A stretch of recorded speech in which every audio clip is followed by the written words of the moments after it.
ఓం మహాగణాధిపతయే నమః. ఓం గురుభ్యో నమః. ఓం శ్రీమాత్రే నమః. మనం ఈరోజు అందరినీ పట్టి పీడిస్తున్నటువంటి అంశం ఏమిటి అంటే అప్పులు, రుణము, రోగము, శత్రుత్వాలు.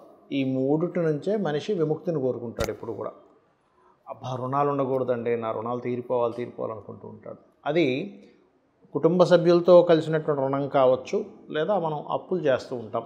ఒక హోమ్ లోనో, లేదా బిజినెస్ లోనో, హ్యాండ్ లోనో. ఇటువంటివి క్లియర్ అవ్వాలంటే హోరా జ్ఞానం బాగా తెలియాలి.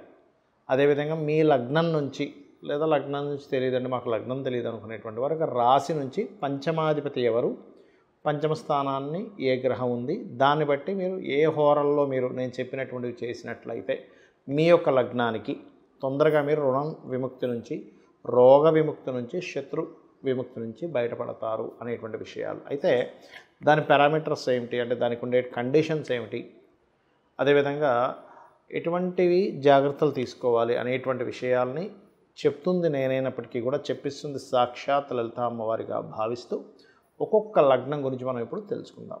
సింహలగ్నము, సింహరాశి. సింహం వారిది సహజంగానే రాయల్గా ఉండే తత్వం ఉండడం, కొంచెం యునిక్గా ఉండాలనేటువంటి ఆలోచన తత్వం అనేటువంటిది వీరికి ఉంటుంది. అయితే మీకు పంచమాధిపతి గురువు అవుతాడు, అంటే ధనస్సు అనేది పంచమం అవుతుంది. కాబట్టి మీరు ఎక్కువగా దత్తాత్రేయుడి యొక్క ఆరాధన గురుహోరల్లో చేస్తే చాలా మంచిది. అలా కాకుండా గురుహోరలో గురుస్థానంలో మరొక గ్రహం ఉందనుకుందాం, ఎక్కడ పాపగ్రహాల మధ్యన లేకుండా ఏ శుక్రుడో బుధుడో ఉన్నాడు, అప్పుడు ఆ గ్రహ హోరల్లో ఇంకా మీకు చక్కగా పనిచేస్తుంది. అయితే ఇంకొంచెం ఇన్డెప్త్గా వెళ్తే ఆ రాశుల్లో ఏ గ్రహం ఉంది, అవి ఏ పోర్ట్ఫోలియోస్ పొందాయి, అవన్నీ కూడా మీ పర్సనల్ చార్ట్ చూస్తే కూడా అర్థమవుతుంది. కాకపోతే ఏంటంటే ఇక్కడ ప్రధానంగా మీకు సింహలగ్నం అయినప్పుడు జనరల్గా ఇది కొంత పనిచేస్తూ ఉంటుంది, గుర్తుపెట్టుకోండి.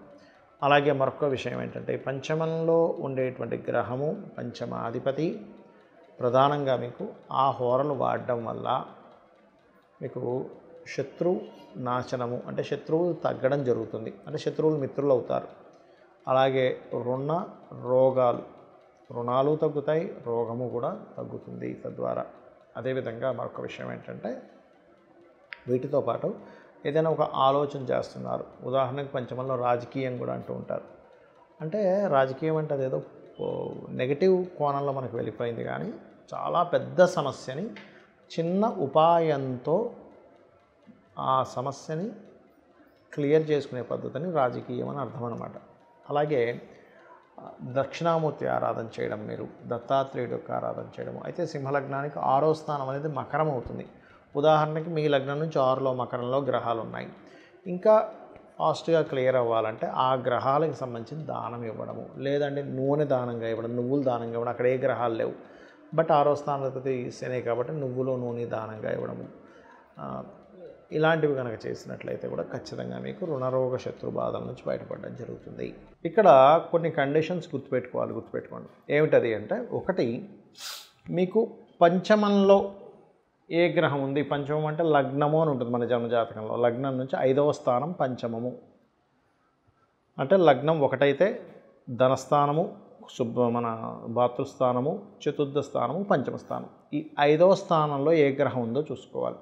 ఆ గ్రహం మీకు మీ యొక్క రుణము, రోగము, శత్రుత్వాల నుంచి బయటపడేసే క్యాపబుల్ కలిగి ఉంటుంది. ఇప్పుడు మనం చూడండి, రకరకాల ట్యాబ్లెట్స్ ఉంటాయి మెడికల్ షాప్లో.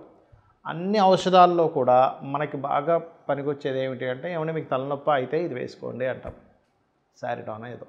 జ్వరం అయితే డోలో వేసుకుంటాం, లేదంటే ఇంకో ప్రాబ్లం ఉంది, విటమిన్ B12 లోపం ఉందన్నప్పుడు ఒక ఇంజెక్షన్ తీసుకుంటాం. అంటే ఏమిటి, మీకు ఏ ప్రాబ్లం ఉందో ఆ సంబంధించింది పనిచేస్తుంది, కానీ విటమిన్ B12 మీకు జ్వరాన్ని తగ్గించదు, తలనొప్పిని తగ్గించదు. అలాగే మీ పంచమం ఎవరు, ఎందుకు అంటే రుణ రోగ శత్రుస్థానం ఏదైతే ఉందో అది 6వ స్థానంగా చెప్తూ ఉంటారు జ్యోతిషశాస్త్రంలో. ఆ 6వ స్థానానికి వ్యయభావం పంచమ స్థానం.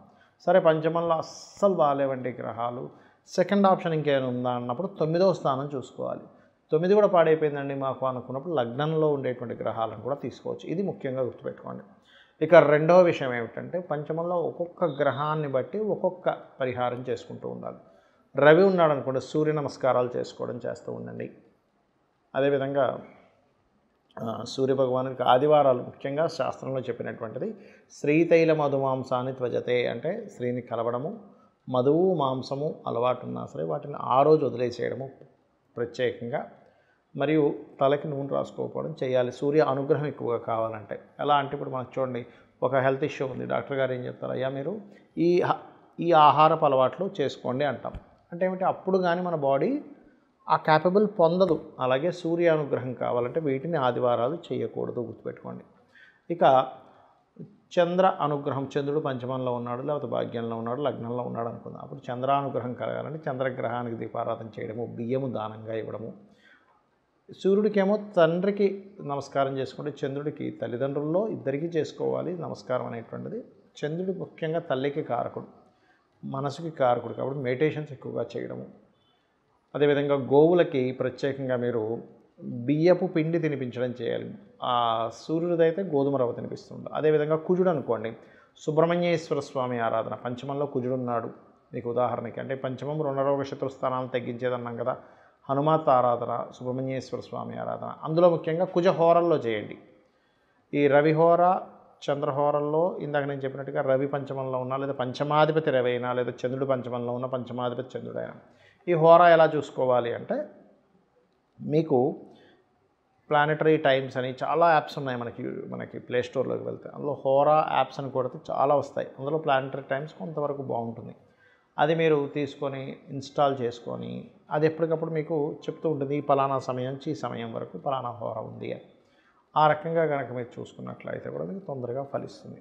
ఇక అదేవిధంగా ఈ గొడవలు ఏవైనా మనకి గెలవాలనుకున్నప్పుడు కూడా కుజహోర బ్రహ్మాండంగా పనిచేస్తుంది జనరల్గా కూడా. అదేవిధంగా బుధుడు ఉన్నాడు పంచమంలో. ఈ బుధుడు ప్రధానంగా ఏంటంటే మీకు పంచమంలో ఉన్నప్పుడు విష్ణు సహస్రనామాలు చేయడము, అంటే విష్ణు సహస్రనామాలు వినడం కానీ చదవడం కానీ. అదేవిధంగా గోవులకి ఆ సమయంలో మీరు కనుక బుధహోర చూసుకొని ఆ సమయంలో కనుక మీరు గోవులకి గ్రాసము కానీ లేకపోతే గోంగూర కానీ తినిపించినట్లయితే గోంగూర అనేటువంటిది కూడా కాస్త బలాన్ని ఇస్తుంది. అందులో ముఖ్యంగా దేశీవాళి గోవులకు పెట్టండి. అదేవిధంగా ఉదాహరణకి మీకు గురుగ్రహం పంచమంలో ఉంది. గురుగ్రహం ద్వారానే మీకు పూర్తిగా లైఫ్ అనేటువంటిది మారేది ఉంది. ఎందుకంటే పంచమం రుణరోగ శత్రు స్థానాలు తగ్గించే స్థానంగా చెప్పుకున్నాం. ఉపాసనా స్థానము మంత్రస్థానంగా అంటూ ఉంటారు పంచమ స్థానాన్ని. అయితే ఈ పంచమంలో గురువు ఉన్నాడు. దక్షిణామూర్తి స్తోత్ర పఠనం, గోవులకి అరటికాయలు తినిపించడం గురుహోరలో చేస్తూ ఉంటారు. ఇక శుక్రహోర ఫైనాన్షియల్ ఇంప్రూవ్మెంట్స్కి ఎక్కువగా కూడా చేస్తూ ఉంటారు. అలాంటి వారు ముఖ్యంగా మీరు శుక్రుడికి దీపారాధన చేయడము, అమ్మవారి ఆరాధన లలితా సహస్రనామాలు చదువుకోవడము, లేదు ఓం సంపత్కరీ సమారూఢ సింధుర వ్రజసేవితాయ నమ అనేటువంటి నామం చేస్తూ గోవులకి తీపి చపాతీలు అంటే తేనె పూసినటువంటి ఒక 3 చపాతీలు శుక్రవారం పూట కనుక తినిపించినట్లయితే కూడా శుక్ర బలము పెరుగుతుంది, రుణరోగ శత్రుత్వాలు తగ్గుతాయి, ధనము కూడా మీకు పెరుగుతుంది. ఇంకా అదేవిధంగా ముఖ్యంగా ఏంటంటే శనిహోర. ఉదాహరణకి శని పంచమంలో ఉన్నాడు. చాలామంది భయపడతారు, అమ్మో శని పంచమంలో ఉన్నాయండి, పిల్లలు ఆలస్యం అవ్వాలంటే ఆ శని పోర్ట్ఫోలియో పొందాలి పంచమంలో శని ఉన్నప్పుడు. అంటే అపోహ ఇలా ఉంటుందని చెప్తున్నాను. అలాంటప్పుడు మీరు ఏం చేయాలంటే శనిహోరల్లోనే గోవులకు బెల్లం తినిపించడము, నువ్వులు దానంగా ఇవ్వడము, నవగ్రహాలు శని భగవానుడి దగ్గర దీపారాధన చేయడం, ఇవి ఎక్కువగా చేస్తూ ఉండండి. ఇక రాహుకేతువులు ఉంటారు, కానీ దీనికి హోరా ఉండదు. కానీ రాహు కానీ కేతు కానీ పంచమంలో ఉన్నప్పుడు, రాహు పంచమంలో ఉంటే శనిహోరలో చేసుకోవచ్చు, కేతు పంచమంలో ఉంటే కుజహోరలో కానీ, లేదా రాహు పంచమంలో ఉన్న రాహుకాలంలో మీరు రెమెడీ చేసుకోవచ్చు.